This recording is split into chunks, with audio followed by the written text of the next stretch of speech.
ګرانو دوستانو، یو بل په زړه پورې او اسانه ذهني سوال او د دې ځواب را پیدا کولو لپاره څه خاص تعلیم یا پوهې ته اړتیا نشته، بلکې یو عادي کس یې لږ شانتې غور کولو سره د دې ځواب را پیدا کولی شي او د دې ځواب هم را پیدا کولو لپاره صرف 10 ثانیې وخت لري.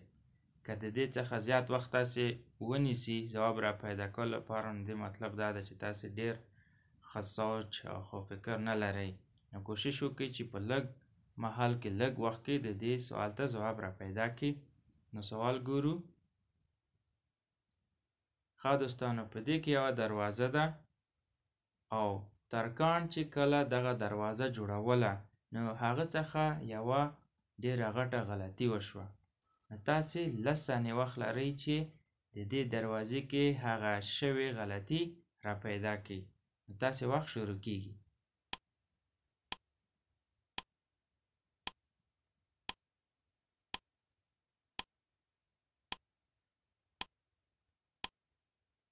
ښه دوستانو، وخت پوره شو. نو اوس ګورو چې د ځواب څه ده یا هغه غلطي کومه ده چې ترکاڼ څخه شوې.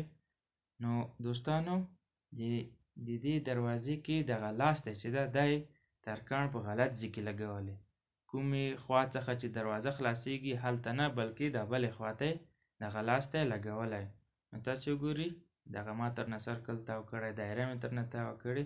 دغه لاستی باید د بلې خواته ولګېږي، کومې خواته چې دروازه خلاصیږي دغې خواته دغه لاستی ولګېږي. نو اوس دا دروازه داسې خلاصېدلی شي. ښه ګرانو دوستانو، هیله کوم چې دغه کوېسچن یا دغه سوال، اصل کې دغه کوېسچن نه ده بلکې دا ریډل یا پزل ورته ویل کېږي، ذهني سوال ده، دا تاسې خوښ شوی وي.